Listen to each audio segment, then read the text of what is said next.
नमस्कार, मैं हूं प्रवीण दुबे। पिछली सरकार की तुलना में इस सरकार में बदलाव तो बहुत देखने को मिल रहा है। पिछली सरकार में सत्ता केंद्रीकृत थी, इस सरकार में विकेंद्रित है। पिछली सरकार में चंद लोगों को अहम ब्रह्मास्मि का भाव था, तो इस सरकार में हम ही हम हैं तो क्या हम हैं, तुम ही तुम हो तो क्या तुम हो का भाव है। कल से सरकार की पाठशाला शुरू होने वाली है। सरकार के मंत्री सुशासन का पाठ सीखेंगे। ये सिखाएगी रामभाऊ महालगी प्रबोधनी संस्थान, जिसे संघ परिवार का थिंक टैंक माना जाता है। यह संस्था लीडरशिप, पॉलिटिक्स और गवर्नेंस पर पाठ्यक्रम भी चलाती है। यहां कई तरह की संगोष्ठियां भी होती हैं। मैंने इसके बारे में जाना तब था जब इन्होंने एक बार कांग्रेस को भी आमंत्रण दिया था। देवेंद्र फडणवीस, विनय सहस्त्रबुद्धे जैसे नेता भी यहां से संबद्ध रहे। खैर, इस प्रबोधन, प्रशिक्षण या जो भी इसका नाम हो, इसकी जरूरत क्यों पड़ी? वजह जो मोटी मोटी समझ में आती है वो ये कि बीजेपी और संघ दोनों मौजूदा मोहन सरकार को लेकर संवेदी बहुत हैं। वो किसी भी सूरत में नहीं चाहते कि किसी भी तरह का कोई विवाद उपजे और उसके छींटे उनके दामन में शक्ल में आए कि आखिर चयन तो उनका ही था। यही कारण है कि मंत्रियों को हाउ टू बिहेव सिखाया जाएगा, उनके बजट खर्च करने के तरीके पर चर्चा होगी, उनके स्टाफ के आचरण पर भी दिशा निर्देश होंगे। अब ये होंगे या नहीं, लेकिन सूत्रों से पता तो यही चला है कि यही सब होगा। तो आज बात इसी पर करेंगे कि ऐसे प्रशिक्षण का फायदा कितना होगा। इसे परामर्श के तौर पर देखा जाए या नियंत्रण के तौर पर। क्या ये सब कार्यक्रम कोई संदेश बीजेपी की उस टीम के लिए भी देना चाहते हैं जिनकी हिलोरें इतने दिनों के बाद भी थमने का नाम नहीं ले रही?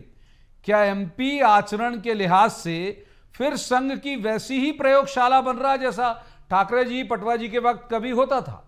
बहुत सारे सवाल जिन्हें लेकर एक खास पैनल के बाद जाएंगे और कहेंगे जवाब तो देना होगा, लेकिन रस्मन सबसे पहले आपको दिखाएंगे एक रिपोर्ट।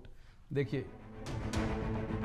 लगातार 2 दिनों तक एमपी की सरकार के मंत्री सुशासन का पाठ सीखेंगे। ये सिखाएगी रामभाऊ महालगी प्रबोधनी संस्थान, जिसे संघ परिवार का थिंक टैंक माना जाता है। ये संस्था लीडरशिप, पॉलिटिक्स और गवर्नेंस पर पाठ्यक्रम भी चलाती है। समय समय पर सर्वदलीय गोष्ठियां भी कराती है। एक बार इसने कांग्रेस के नेताओं को भी आमंत्रण दिया था। खैर, तो ये संस्था दक्ष है अपने विषयों को लेकर, उसकी बेहतर पढ़ाई को लेकर। अब एमपी में इसकी जरूरत क्यों पड़ी? तब जबकि बहुत से मंत्री सुदीर्घ प्रशासनिक अनुभव रखते हैं। वजह बिल्कुल साफ है कि बीजेपी और संघ किसी भी तरह का कोई आरोप, कोई छींटे अपने नए हीरो यानी डॉक्टर मोहन यादव के दामन में आने नहीं देना चाहते। देखिए, भारतीय जनता पार्टी अपने जनप्रतिनिधि, मंत्रीगण, पदाधिकारीगण, इनके अलग अलग तौर पर प्रशिक्षण वर्कशॉप लगाती रही है, करती रही है। हमारे कार्यकर्ता जब सरकार में बैठे होते हैं तो स्किल्ड और ट्रेंड कार्यकर्ता कैसे बने, कैसे और अच्छे से जनता को तमाम प्रकार की सुख सुविधाएं और विकास और सुशासन, जन कल्याण की योजनाओं की सफल क्रियान्वयन की तरफ लेकर जाएं, इन सब चीजों को लेकर निश्चित तौर पर ये नित्य नए प्रयास होते रहेंगे, आगे भी होंगे। इस प्रशिक्षण में सिर्फ सरकार को सुशासन नहीं, बल्कि मंत्रियों को विभाग कैसे चलाने हैं, अपने विभागों का बजट कैसे और कहां खर्च करना है, अपने स्टाफ को कैसे चुनना है और उन्हें नियंत्रित कैसे रखना है से लेके तमाम बारीकियां मय उदाहरण और संभव है कि शोध पत्र के जरिए समझाई जाएंगी। हालांकि कांग्रेस को ऐसा प्रशिक्षण नहीं रहा सारा। अव्वल तो उसके कल्चर में ये सब है नहीं। कांग्रेस कह रही है कि इस ट्रेनिंग के जरिए सिखाया जाएगा कि मंत्री लोग भ्रष्टाचार कैसे करें। तो कल की ट्रेनिंग में मुझे लगता है कि काम आम की ट्रेनिंग तो क्या होगी, ये भाजपा सरकार है, यहाँ बंदर बांट की ट्रेनिंग होगी, कैसे खाना है, कितना रखना है, कितना कमीशन है। इसमें कोई दो राय नहीं कि इस बार की एमपी की सरकार पूरी तरह से संगठन की सरकार है। संगठन का प्रत्यक्ष नियंत्रण और परामर्श दोनों ही इसे और तराशने के लिए मिलता हुआ लगातार देखा भी जा रहा है। जाहिर है कि इसी कड़ी में संघ दीक्षित होना भी जरूरी है। इससे मंत्रियों के स्टाफ की कारगुजारियों पर भी रोक लगेगी और सरकार अनावश्यक विवादित भी नहीं होगी। Bureau report, BSTV। तो उन खास मेहमानों का सबसे पहले मैं आपसे तारुफ करा दूं जिनके साथ हम इस चर्चा को आगे बढ़ाएंगे। हमारे साथ स्टूडियो में है जेपी धनोपिया, कांग्रेस के प्रदेश उपाध्यक्ष हैं, वरिष्ठ नेता हैं, विद्वान प्रवक्ता भी हैं। धनोपिया जी का बहुत स्वागत। दूसरे मेहमान है ब्रजगोपाल लोया, बीजेपी के वरिष्ठ नेता हैं, विद्वान प्रवक्ता हैं। ब्रजगोपाल जी का भी स्वागत। और तीसरे मेहमान मृगेंद्र सिंह, पत्रकारिता का बहुत चर्चित चेहरा है, बहुत अच्छे राजनीतिक विश्लेषक हैं। मृगेंद्र जी का भी स्वागत, ब्रजगोपाल जी का भी स्वागत। शुरुआत ब्रजगोपाल जी से ही होनी चाहिए। कल जितना आप फिल्टर करके यहां सार्वजनिक कर सकते हैं वो बता दीजिए। कल 2 दिन की ट्रेनिंग में क्या क्या होगा ब्रजगोपाल जी? नहीं, देखिए, जब भी ये प्रशिक्षण का वर्ग होता है भारतीय जनता पार्टी के हर कार्यकर्ता के स्तर पर होता है, चाहे हमारा मंडल का कार्यकर्ता हो, हमारा मीडिया का प्रशिक्षण वर्ग भी हो चुका है। तो देखिए, प्रशिक्षण वर्ग भारतीय जनता पार्टी का जो संस्कार है वो संस्कार को निरंतर बार बार याददाश्त में बनाए रखना है। आप देखते हैं कि हम जब राजनीतिक जीवन में काम करते हैं तो बहुत सारी ऐसी स्थितियां होती हैं कि कई बार हमें निर्णय लेने की असुविधा होती है, परंतु जब संस्कार हमारे अंदर होते हैं तो जो हमारे निर्णय हैं उनमें शुचिता दिखाई देती है और शुचिता रखने की आदत भी होती है। तो यही संस्कार हमारे प्रशिक्षण वर्ग में है। और मैं तो ये बात सौभाग्य मानता हूं कि इस तरह के संघ प्रायोजित प्रशिक्षण वर्ग जो होते हैं, जो आपने जिसका नाम दिया है संघ दीक्षित, तो हमें अगर इस तरह की दीक्षा मिलती है तो ये तो बड़े गर्व और सौभाग्य की बात है। एक बात और मैं आपसे कहना चाहूंगा कि हम कहते हैं, आपने अभी कहा था कि बार बार इस तरह के प्रशिक्षण होते हैं, तो बार बार इसलिए होते हैं कि हमने ये पढ़ा है कि बार बार नसरी गए सिल पर परत निशान। रामायण में कहा गया है प्रवीण जी कि सुमति कुमति सबके उर रहे ही नाथ पुराण निगम अस कह ही, जहां सुमति ता संपत्ति नाना, जहां कुमति ता विपत्ति निदाना। तो ये जो प्रशिक्षण वर्ग है ये हर व्यक्ति के भीतर ये दोनों मतियां हैं, उनमें से सुमति को उभारना, कुमति को नष्ट करना, यही प्रशिक्षण वर्ग की भूमिका है। और इसके माध्यम से जब संस्कार के साथ दायित्वों का निर्वहन करेंगे तो निश्चित प्रदेश नई ऊंचाइयों तक पहुंचेगा। धनुप्रिया जी कर लेते। धनुप्रिया ये कह रहे हैं कि भाई संघ दीक्षित होना इनके लिए बहुत गर्व और गौरव की बात है। आपकी पार्टी को क्यों लग रहा है कि करप्शन का मंत्र सिखाएंगे ये लोग आपस में? देखिए प्रवीण जी, संघ दीक्षित भारतीय जनता पार्टी के हर पदाधिकारी हैं, कार्यकर्ता, सारे लोग सब संघ ही तो है। भारतीय जनता पार्टी तो एक नाम मात्र की पार्टी है। एक्चुअली इसका नाम ही होना चाहिए राष्ट्रीय स्वयंसेवक जनता पार्टी। ये तो वो लोग हैं। अब उसके बाद जो अपनी ट्रेनिंग दे रहे हैं, सिखा रहे हैं, वो मैं समझता हूँ इसमें कोई आपत्ति वाली बात नहीं है। वो भ्रष्टाचार के से बताएंगे, काम करने के तरीके बताएंगे, बचाव के तरीके बताएंगे, क्या क्या बताएंगे, अच्छी बातें हैं। लेकिन एकदम बिना कुछ अभी इस बात के लेकर मैं इस बदनसीबी में नहीं पहुँचता हूँ कि बाकी से भ्रष्टाचार की चर्चा हो सकता है, कोई अच्छी चर्चाएं भी हो, क्योंकि मुख्यमंत्री मोहन यादव अभी नए नए आए हैं, उन्हें सबसे ज़्यादा फिक्र अपनी छवि की है। अभी उन जीवन में 8 दिन हुए हैं, वो खुद चाहेंगे कि हालात ऐसे न बने कि लोग बदनाम हो जाएं। अभी जैसे हालात तो धीरे धीरे बिगड़ते जा ही रहे हैं, आप देख ही रहे हैं।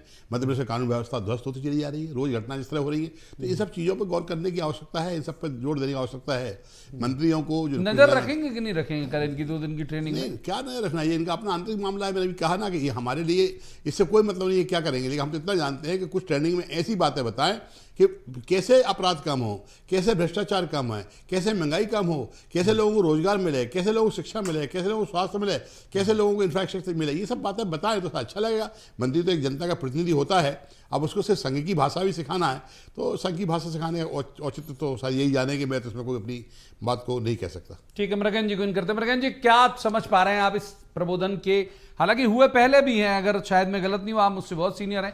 2017 में भी शायद एक बार ऐसा प्रबोधन का कार्यक्रम हुआ है। क्या आपके मायने क्या है, क्या आप मायने निकाल रहे हैं इस ट्रेनिंग के? देखिए, प्रबोधन कार्यक्रम अच्छी चीज़ है। किसी के सीखने की कोई ना सीमा होती, ना उम्र होती और ना अनुभव होता है। आप हमेशा आदमी को अच्छी चीज़ें सीखना चाहिए। चूँकि ये इसके पहले भी हुआ है, लेकिन 2017 में जो हुआ था वो अलग था। लेकिन चूँकि नई नई सरकार आई है, आप देखिए ना कितने ऐसे मंत्री हैं जो नए हैं, पर कुछ तो 4 तो ऐसे हैं कि पहली बार विधायक बने और सीधे मंत्री बन गए, मतलब एक हफ्ते विधायक मंत्री बन गए। तो इनको सबको सीखने की ज़रूरत है। और मुझे लगता है संघ अगर सिखा रहा तो अच्छी बात है। देखिए प्रवीण जी, एक बात जो पहली बार हो रही है, अच्छी बात है। पहली बार हो रहा है कि मंत्री स्टाफ पर नज़र रखी रही मध्य प्रदेश में। इसके पहले हमेशा ये होता रहा है कि मंत्री जिसको चाहता रख लेता है। और आप देखिए, जो कुछ तो 35-40 PAPS ऐसे हैं, 50 उठा के देख लीजिए, जो कि किसी भी सरकार रहे, कोई भी मंत्री हार गया, दूसरी मंत्री के यहाँ चले जाते हैं, सरकार बदल गई, दूसरे के यहाँ चले जाते हैं। तो ये एक जो किया है कि नए लोगों को मौका देंगे, तो निश्चित रूप से इससे थोड़ा सा छवि अच्छी बनेगी, सरकार की साफ सफाई होगी। और हो गया, पुराने लोग रहे उनके सबसे संबंध रहते हैं, तो कहीं दबाव में, कहीं संबंध में कुछ न कुछ ऐसे काम करते हैं जिससे बदनामी मंत्री की भी होती है। तो ये भी शुरुआत की है, मुझे लगा अच्छी चीज़ है, इसको आगे ले जाना चाहिए। एक बार इन करते हैं ब्रजगोपाल जी को, महत्वपूर्ण बात का एक सिरा लेके जाते हैं। ब्रजगोपाल जी, आपके तरफ के ये बात सही है कि पीआरओ अगर एक रहे तो समझ में आता है कि भाई जनसंपर्क का तो काम है सरकार की पब्लिसिटी करना, चाहे वो जिसकी भी सरकार हो। ये पीएस और मंत्रियों के बाकी स्टाफ तक वही चले आते रहते हैं, तो क्या कोई इस तरह का इनपुट या कंप्लेंट थी कि नहीं भाई एक बार इनको इनकी ठीक से स्क्रीनिंग करो, उसके बाद इन्हें शामिल करो सरकार में, मतलब मंत्री के साथ? देखिए, नहीं प्रवीण जी, देखिए बहुत पुराने लोगों को भी रखा गया है, नए लोगों का भी समावेश किया जा रहा है। ये देखिए, उसकी योग्यता क्षमता के आधार पर हम ये सब निर्णय करेंगे कि किसी तरह से ऐसा नहीं है कि आप पुराने हैं तो बिल्कुल बेकार हो गए हैं, आपको बाहर कर दिया जाएगा। नहीं, पुराने लोगों के अनुभव का लाभ हमें लेना आवश्यक है, परंतु जिन लोगों को नया काम करना है, नए अवसर हैं और हर बार नई संभावनाएं होती हैं, और उन संभावनाओं के आधार पर ये कुछ लोग हैं जिनकी शिकायत भी है, उनकी शिकायतों के आधार पर भी निर्णय होने चाहिए और वो निर्णय किए गए हैं। महत्वपूर्ण ये है कि आज सरकार ने ये सब जिम्मेवारी उठाने की कोशिश की है, एक नया प्रयोग करने की कोशिश की है कि जो लोग सरकार में लगातार हैं, चाहे पार्टियां बदल जाए, चाहे व्यक्ति बदल जाए, तो उन लोगों को बाहर कर कि क्या और बेहतर प्रबंधन किया जा सकता है। हम उनके कंट्रीब्यूशन को नहीं नकार रहे, उन्होंने जितनी क्षमता थी उतना कंट्रीब्यूट किया, परंतु क्या और बेहतर भी हो सकता है, क्योंकि आज जिस वो गति क्षमता से विहीन हो सरकार गए चल रही है, नहीं क्षमता भी नहीं हो गए। देखिए, बहुत सारे फैक्टर होते हैं। आज सरकारों की गति बहुत अलग है। एक समय था जब मध्य प्रदेश का 23,000 करोड़ बजट हुआ करता था, आज 3,14,000 ठीक है सर, करोड़। धनुपे यकीन कर लेता हूं, बहुत सारी जितनी महत्वपूर्ण बात है आपके लिए। धनुपे साहब, ये आप कैसे परिभाषित कर रहे हैं? आप खासतौर पर अपनी बहस के डिबेट के सेकंड सेगमेंट पे आते हैं कि क्या मंत्रियों का जो स्टाफ है वो इतना मतलब इस तरह से इमेज वाला हो गया था कि अब लग रहा है कि नहीं भाई अब दखलंदाजी जरूरी है, क्योंकि जिस संस्था की ये के पास ये जिम्मा है वो उस बड़ी रिनाउंड है और उसने बहुत सारी पॉलिटिकल पार्टी की गोष्ठियां भी कराई हैं, बहुत सारे पाठ्यक्रम भी चलाती है वो। अगर ये प्रशासनिक प्रशिक्षण होता, शासकीय स्तर पर होता, प्रोफेशनल लोगों की तरफ से होता, तो सर स्वागत योग्य होता। ये तो जिस विचारधारा के लोग हैं, जिस विचारधारा के काम करते हैं, संघ के दीक्षित, क्या साफ तौर पे है कि पर्टिकुलर उसकी बात है। और जहाँ तक मंत्रियों के व्यवहार की, मंत्रियों के पीए की, प्रेस के स्टाफ की जो बात है, वो तो जैसा राजा होता है वैसी प्रजा होती है। अगर मंत्री ईमानदार है तो मजबूरी है पीए को भी ईमानदार रहना ही पड़ेगा। अगर मंत्री जी खुद ही अपने हिसाब किताब की उससे बातें करेंगे तो वो पीए तो और 2-4 एक्स्ट्रा लेके आएगा कि इसलिए लाइए। अभी आपने देखा पिछले दिनों एक इनके नए नवेले मंत्री ने प्रदेश के पूर्व मुख्यमंत्री, इतने बड़े नेता शिवराज सिंह चौहान के बारे में क्या क्या बोल दिया था, आपने देखा बात है, पैर पड़े माफी मांगने गए। तो ये सारी बातें सही है, इनको सिखाना चाहिए, संस्कार देना चाहिए, क्योंकि बहुत से नए नवेले लोग हैं जिनको संस्कार की आवश्यकता भी है। लेकिन मैं तो फिर बार बार कह रहा हूँ कि प्रशिक्षण इन सब बातों के अलावा उन चीज़ों पर होना चाहिए जो जनता से जुड़ी हुई चीज़ें हैं। ये व्यक्तिगत तौर पे जुड़ी हुई चीज़ें नहीं है। मंत्री को ट्रेनिंग देना या पीए को ट्रेनिंग देना, ये सारी चीज़ें एक प्रशासनिक हैं और उसके लिए किसी संस्था द्वारा, खासकर संघ द्वारा ट्रेनिंग दिए जाना, संघ की मानसिकता में ढालना, ये उचित नहीं है। ठीक है, मृगन जी कैसे मानते हैं आप ये सब जो आयोजन हो रहा है? ये बिल्कुल आपको और सुलभ संदर्भ कर देता हूं बिना किसी धर्म संकट में डाले के परामर्श की तरह देखते हैं आप इसे या नियंत्रण के तौर पर? मुझे लगता है ये एक नियंत्रण की तौर पर है, क्योंकि संगठन के साथ ही मंत्रियों को भी कामकाज पर नियंत्रण होना चाहिए। ऐसा नहीं कि अधिकारी या जो चाहे करें या उनके पीए लोग जो कर लें, तो मंत्रियों को भी जानकारी होना जरूरी। मैंने आपको पहले बताया कि 4 राज्य मंत्री ऐसे हैं कि पहली बार विधायक बने और सीधे राज्य मंत्री बन गए। तो उनको चूंकि सरकारी कामकाज का प्रशासनिक अनुभव नहीं है, तो उनके लिए प्रशिक्षण जरूरी है। नहीं, और ये इससे आप लगता है कि कंट्रोल जो कांग्रेस क्लेम करती है और आरोप भी लगाती है कि कंट्रोल कहीं और होगा, ये और सुदृढ़ हो जाएगी क्या इससे बात? नहीं, देखिए इससे कंट्रोल के नहीं हो, ये केवल सीखने के लिए है कि प्रशिक्षण दिया जा रहा है कि आप किस तरह से काम करना है। अब निश्चित रूप से कहा जा रहा है कि संघ की गाइडलाइन है, तो जो सरकार ही चूंकि जो वचन पत्र बनता है इनका है, उसमें वही चीज़ें रहती हैं जो कि आत्मनिर्भर मध्य प्रदेश की बात करें या विकास की बात करें और सारी चीज़ें, बजट होगा हमें कहाँ खर्च करना है, विशेषकर जो धार्मिक न्याय धर्मस्व विभाग है उसमें कहाँ मठ मंदिर को दें, वो सब चीज़ें रहती है। तो मुझे लगता है कि वो सब चीज़ें इसमें बताई जाएंगी कैसे काम करना है। ब्रजगोपाल जी, एक बात अगर मैं गलत होऊंगा तो मुझे करेक्ट करिएगा। मैं जितना जानता हूं इस संस्था के बारे में, मैंने अपने पैकेज की शुरुआत में भी कहा कि भाई मैं जानता हूं कि ये पॉलिटिकल पार्टीज की संगोष्ठियां भी कराती रहती हैं, और शायद अगर मैं गलत नहीं हूं तो एक बार कांग्रेस को भी इन्होंने इन्वाइट किया था। ये और बात है कि कांग्रेस नहीं गई, और बहुत सारे पाठ्यक्रम और सिलेबस भी वो चलाते हैं, गवर्नेंस के, पॉलिटिक्स के 8-8, 9-9 महीने, 10 महीने के भी कोर्स उनके यहाँ हैं। तो ये वहां जा जाके भी कर लेते लोग, या फिर वो लोग जो आएंगे तो क्या उसके अलावा इन सब सिलेबस के अलावा बाकी उन सब मसलों पर भी बात होगी जिसका आरोप धनोपिया साहब यहां पर स्टूडियो से लगा रहे हैं आपके ऊपर? नहीं, देखिए, एक बात बड़ा स्पष्ट कर देना चाहता हूं कि संघ कभी किसी भारतीय जनता पार्टी को नियंत्रित करने का प्रयास नहीं करता, केवल परामर्श देने का काम करता है। और जिन प्रबोधन की आप चर्चा कर रहे हैं, आपको ध्यान होगा कि माननीय प्रमोद महाजन भी यहीं से आया करते थे। प्रमोद महाजन जी भी बहुत कंट्रीब्यूट किया। विनय जी यहीं से आते हैं, विनय सहस्त्रबुद्धे जी यहीं से आए, देवेंद्र फडणवीस जी भी यहीं से आए, सहस्त्रबुद्धे जी आते हैं, देवेंद्र फडणवीस जी आते हैं। और हम तो ये मानते हैं कि भारतीय जनता पार्टी का ज्यादातर कार्यकर्ता संघ के संस्कार के साथ ही आता है। और संघ का संस्कार होना, संघ का संस्कार क्या है? सांस्कृतिक राष्ट्रवाद ही तो संघ का संस्कार है। और आपने एक प्रश्न और उठाया था कि कांग्रेस पार्टी को आप आग्रह किया था, तो माननीय सरसंघ चालक मोहन भागवत जी ने बड़े स्पष्ट शब्दों में कहा है कि हमसे तो कोई भी राजनीतिक दल यदि संगठन मंत्री मांगेगा तो हम तो उन्हें भी सुझाव देने तैयार हैं, अपने कार्यकर्ता देने तैयार हैं, परंतु उसकी विचारधारा हमारी विचारधारा से मेल खानी चाहिए। तो संघ कोई राजनीतिक दल नहीं है, संघ का काम परामर्श देना है।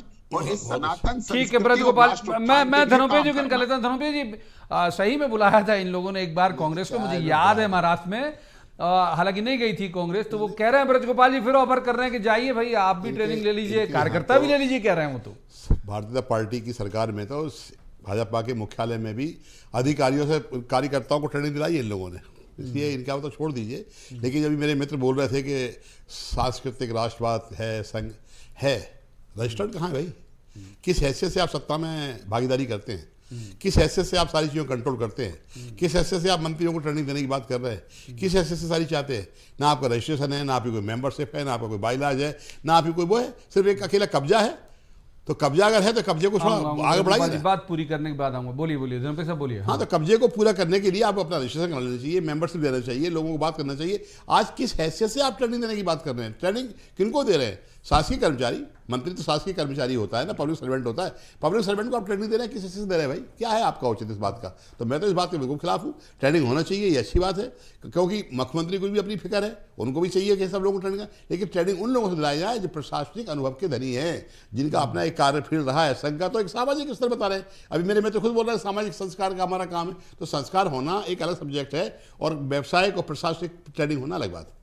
जल्दी से ब्रजगोपाल जी, आप कुछ बोलना चाह रहे हैं, फिर मृगेंद्र जी के पास जाएंगे। मैं केवल इतना सा कहना चाह रहा हूं कि ये हैसियत जो शब्द है वो तो ऐसा है कि यदि मैं मानता हूं कि कोई मुझे सिखा सकता है तो उसकी हैसियत सिखाने की है। हैसियत किसी डिग्निटी से नहीं आती, किसी पद से नहीं आती, किसी पदवी से नहीं आती, या किसी के देने से नहीं आती। संघ के स्वयं सेवकों की ये हैसियत है कि वो लोगों को प्रशिक्षण दे सकते हैं। और संस्कार का प्रशिक्षण तो हमें जहां से मिले वहां से लेना चाहिए। संघ तो हमें अच्छा प्रशिक्षण दे रहा है, हमें संस्कारवान बना रहा है कि हमें सुबह उठकर क्या करना चाहिए, सोते तक हमारी दिनचर्या भी क्या होनी चाहिए, हमें किस तरह जनता के लोगों से मिलना चाहिए, किस तरह। फिर मृगेंद्र जी को इनका लेता हूं, मृगेंद्र जी को इनका लेता हूं। मृगेंद्र जी, जो चयन है डॉक्टर मोहन यादव का, वो बहुत टॉप के लेवल पे हुआ। उसी तरह उन लोगों ने बहुत सोच विचार के जो भी एक लक्ष्य लेके उन्हें भेजा है। तो जाहिर बात है कि केयर ऑफ वो लोग हैं तो चिंतित भी, केयर भी वही लोग करेंगे। उन्हें लग रहा होगा कि भाई किसी तरह के कोई छींटे आना, मतलब जो हमने अपने पैकेज में कहा कि सवाल उन पर भी उठेंगे कि चयन तो आपका था, सरकार के चाहे मंत्री में आए चाहे किसी में आए, जाता तो फाइनली सीएम के लिए। ये भी एक फिक्र होगी आपको लगता है कि लीडरशिप के सामने? बिल्कुल सही कहा आपने प्रवीण जी, लीडरशिप के सामने एक चुनौती रहती है। क्योंकि आप देखिए 17 साल के सीएम रहने के बाद शिवराज जी को जब बदला गया है तो उसके स्थान पर जिस आदमी का चयन हुआ है तो वो भी उनसे और बेहतर काम कर सके, इसीलिए उन पे सबकी नज़र है और उनके मंत्रिमंडल पे भी सबकी नज़र है कि कैसे काम कर रहे हैं। इसीलिए देखिए रोज नए नए बदलाव हो रहे हैं, नए नए विकास कर रहे हैं और नई घोषणाएं हो रही, नई चीज़ें हो रही हैं। तो ये सब इसीलिए कि ताकि जो हम ये साबित कर सकें कि हमारा जो चयन है शिवराज जी से खराब नहीं है। तो इस मीटिंग के बाद माने इस तरह के प्रबोधन के बाद अपन मान लेंगे कि सतर्कता और बढ़ जाएगी सरकार के कामकाज के लिहाज से। निश्चित रूप से सतर्कता बढ़ेगी और सतर्कता बढ़नी भी चाहिए। ठीक है, धनोपिया साहब को इन कर लेते हैं, कुछ बोलना चाह रहे हैं। वही कह रहा हूं ना, शिवराज जी के चुंगल से मुक्ति पाने की ट्रेनिंग दी जा रही है, शायद ऐसा लग रहा है। तो एक सवाल हमारा पहले से भी था, मैं आपके तरफ आ जाता हूं ब्रजगोपाल जी, कि जो मैं नाम किसी का क्यों लूं, जिनकी अभी तक जो हिलोरें मार रही हैं रुचियां, जिनकी उम्मीदें हिलोरें मार रही हैं, तो क्या कल वाले इस प्रबोधन के बाद हम मान के चलें कि जो जहां भी हिलोरें उठ रही होंगी वो सब शांत हो जाएगी, सतह बिल्कुल शांत हो जाएगा? नहीं, देखिए, मैं नहीं समझता हूं कि भारतीय जनता पार्टी के किसी नेता या कार्यकर्ता में किसी पद विशेष के लिए हिलोरें उठ रही हैं। हाँ, ये ठीक है कि एक राजनीतिक कार्यकर्ता होते हैं और राजनीतिक कार्यकर्ताओं को अपनी अपनी जिम्मेदारी का एहसास होता है और उस जिम्मेदारी के अनुरूप वो काम करते हैं। और केवल एक फर्क है कि केवल हम सरकार चलाने का काम नहीं करते, सरकार के साथ साथ अपनी विचारधारा को भी आगे बढ़ाने का काम करते हैं और उस विचारधारा के लिए काम करने वाले प्रत्येक व्यक्ति का स्वागत करते हैं। यदि आप जैसा कहना चाहते हैं कि यदि कोई नेता है, वो दायित्व बोध है अगर उनमें, और दायित्व का बोध होना सबसे महत्वपूर्ण है कि आज यदि कोई व्यक्ति, आप कांग्रेस पार्टी या अन्य किसी राजनीतिक दल में ये संभावना नहीं तलाश सकते हैं कि बिना दायित्व के कोई मॉस लीडर जनता के बीच में रह सकता है, संगठन के निर्देश का पालन कर सकता है और संगठन के आदेश की प्रतीक्षा कर सकता है। बड़ा कुछ बातें स्पष्ट कहना चाहता हूं, ये संभव नहीं है किसी राजनीतिक दल में। ये यदि भारतीय जनता पार्टी में संभव है तो ये इसी संस्कार के कारण है, जैसा कि कल और परसों का प्रशिक्षण वर्ग है। और ये जो संस्कार संघ के हैं, वही संस्कार लोगों में प्रतीक्षा और भावना को ओतप्रोत रखते हैं कि हम राष्ट्र के लिए राजनीति इसलिए ज्वाइन नहीं। इस बात से तो सहमत होंगे कि कम से कम ये लोग मतलब यूनाइटेड करने के लिए, जोड़ के रखने के लिए फेविकॉल रख के चलते तो हैं।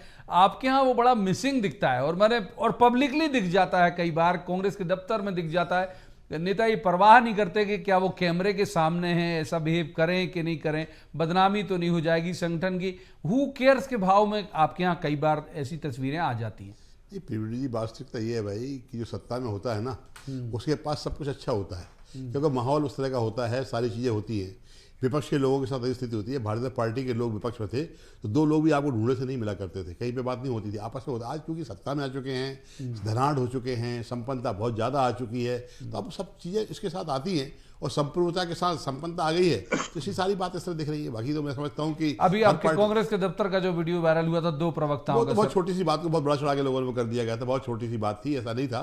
कहाँ इनके जिस तरह के भारतीय जनता पार्टी में जो हुए हैं वो किस्से तो आपको ही मालूम है, क्या क्या नहीं हुआ बीजेपी कार्यालय में, सारी घटनाएं मैं यहाँ नहीं दोहराना चाह रहा हूँ। सार्वजनिक नहीं हो पाती, लेकिन इनका ये तो मानेंगे कि भाई सार्वजनिक नहीं हो पाती। सार्वजनिक इसलिए नहीं हो पाती कि अंदर कमरे में सब कुछ होता है, चाहे भले ही लोगों के वहाँ वीडियो बनाए गए हों, चाहे भले ही महिलाओं के साथ भी कोई बदतमीजी हो गई हो, सब कुछ हो गया, कई घटनाएं इनकी हुई है, सार्वजनिक नहीं हो पाती। इनडिसिप्लिन आपके यहाँ भी भाई लोया साहब ऐसा नहीं है, वो कह रहे हैं कि इनडिसिप्लिन आपके यहाँ भी है, वो दब जाता है। देखिए, दब जाता है नहीं, इनडिसिप्लिन होना, जो आप कांग्रेस के जिस बात का जिक्र कर रहे हैं कि दो लोग आपस में एक दूसरे को कुर्सी मार रहे हैं और गालियां बक रहे हैं, दिखाया गया वो है वीडियो, उसे बहुत महत्वपूर्ण घटना नहीं मानते हैं। और वैसा फिर रिपीट भी हुआ है, ये भी आपको जानकारी दे दूं कि वैसा फिर रिपीट हुआ है धनोपिया साहब। नहीं, ऐसा कुछ नहीं हुआ है, आपको गलत जानकारी दी है, कोई रिपीट नहीं हुआ है। जी, नहीं, देखिए धनोपिया साहब, एक बात को आप समझ लीजिए कि संस्कार का फर्क जो है वो दिखाई दे रहा है, लगातार दिखाई दे रहा है। और अभी आपने एक बात का जिक्र किया था कि सरकार में रहते हैं तो जोड़कर रख पाते हैं। अभी आप सरकार में थे तब आपके लोग छोड़कर गए और देश के इतिहास में पहली बार ऐसा हुआ है, पहली बार देश के अंदर लोकतंत्र की हत्या करने का काम पहली बार भारतीय जनता पार्टी ने किया है इस देश के अंदर, मध्य प्रदेश के अंदर। मैं समझता हूं तकनीकी दिक्कत कारण मरगन जी नहीं जुड़ पाए थे, अब उन्हें इन करूंगा, प्लीज माफ कीजिए, मरगन जी को इन करते हैं। मरगन जी, बहुत आपने पटवा साहब के वक्त भी देखा, आपने ठाकरे जी के वक्त का भी देखा, तब ये कहा जाता था कि मध्य प्रदेश जो है वो संघ की प्रयोगशाला है, संगठन के लिहाज से भी और बाकी आचरण के लिहाज से भी। तो हम क्या माने कि उस दोहराव की तरफ बढ़ रहा है केंद्रीय नेतृत्व भी और संघ भी इन सब कार्यक्रमों के जरिए? नहीं, देखिए ऐसा है, सही बात है कि संघ की प्रयोगशाला है और सबसे मजबूत संगठन जो मध्य प्रदेश भाजपा का माना जाता है तो है। और मुझे लगता है जिस तरह से जो पटवा जी का दौर रहा है, कुशाभाऊ ठाकरे जी के दौर की जो बात कर रहे हैं यहाँ। तो वो स्थितियाँ थी पहले भी, अभी वो लगातार है और उसकी स्थितियाँ अच्छी होती जाएंगी, क्योंकि पार्टी को जो मजबूत करना है, मतलब आप देख रहे लगातार कि 20 साल से सत्ता में हैं, तो कहीं ना कहीं कुछ चीज़ें होंगी जिसी कारण सत्ता में है। तो वो उधर अगर जा रही संघ पाठशाला की तरफ, या अपन उनकी बात करें, ठाकरे जी के ज़माने की बात करें, तो निश्चित रूप से ठाकरे जी जो पितृपुरुष थे यहाँ के, उसके बाद जो भारतीय जनता पार्टी उनके संघर्ष की आज स्थिति में खड़ी हुई, तो उन्हें बहुत बड़ा योगदान उन्हीं का है, या उनसे जुड़े लोगों या संगठन का संघ का रहा है। एक बात और मैं आपसे समझना चाहूंगा कि क्या जो अभी से पहले शायद आपका फोन डिस्कनेक्ट हो गया था, तो अभी से पहले जो चर्चा चल रही थी कि क्या जिनकी कुछ उम्मीदें, कामनाएं हिलोरे मार रही होंगी, या जो कुछ अभी भी वो गुंजाइश कर रहे होंगे, तो उनके लिए भी एक मैसेज होगा इसमें कि भाई अभी तक तो मैसेज लगातार लाउड एंड क्लियर हुआ ही लगा हर मसले में, इसमें भी एक मैसेज होगा कुछ ना कुछ? नहीं, देखिए ये मैसेज, इससे मैसेज कोई मतलब नहीं है, लेकिन ये जरूर कहा जाए कि हम मंत्रियों को सिखाएंगे कि बेहतर से बेहतर काम करें। और मैसेज तो पहले ही दे चुके हैं, उसमें अब दोबारा मुझे लगता है कोई मैसेज देने की जरूरत है नहीं। लोया साहब, बहुत वक्त फिसल रहा है हाथ से, क्लोजिंग रिमार्क आपसे चाहूंगा कि पब्लिक के लिए क्या होगा इसमें, कल वाले उसमें? जनता के कल्याण के लिए हमें क्या करना है, इसी का तो प्रशिक्षण है कि जो हम सरकार में आए हैं, सरकार हमारे लिए जन कल्याण का साधन है, हमारे लिए साध्य नहीं है। तो जो हमें साधन मिला है जन कल्याण का, गरीब कल्याण का, उसका किस तरह से बेहतर उपयोग हम कर सकें। धनुपे साहब, पब्लिक के लिए हो रहा है भाई सारा कुछ, आप बिल्कुल आप मानते हैं ये लोग सक्षम नहीं है, इनको सक्षम बनाने के लिए ट्रेनिंग दी जा रही है, फिर इनको मंत्री क्यों बना दिया भाई आप लोगों ने? क्यों इसे लोगों को कर दिया जो इस लायक ही नहीं थे, मंत्री बना दिए? साफ तौर पर बोलिए ना कि भारतीय जनता पार्टी के कब्जे के ऊपर कब्जा संघ का दिखाने के लिए, उनको अधीनस्थ बताने के लिए सारी योजनाबद्ध तरीके से काम किया जा रहा है। ठीक है, तो माफ कीजिए, वक्त इतनी चर्चा की इजाजत देता है। बहुत बहुत शुक्रिया लोया साहब, माफ कीजिए आ नहीं पाऊंगा आपके पास, वक्त इजाजत नहीं देता। बहुत शुक्रिया तीनों मेहमानों का इस चर्चा में शामिल होने के लिए। लेकिन कल जरूर इस पर नजर लगभग सबकी रहेगी जिनकी सियासत में दिलचस्पी है, कि देखें एक बार कि किस किस तरह की, क्यों अक्सर ऐसे, इसमें मैं धनुपे साहब की बात से सहमत हूं कि सीधे तो खबरें आती नहीं, छन के आती हैं, तो छन के कल क्या खबरें आती हैं इसका इंतजार जरूर रहेगा। आज की चर्चा में इतना ही, कल किसी खास मतलब और खास पैनल के साथ बैठकर कहेंगे, जवाब तो देना होगा। आप देखते रहिए BS TV।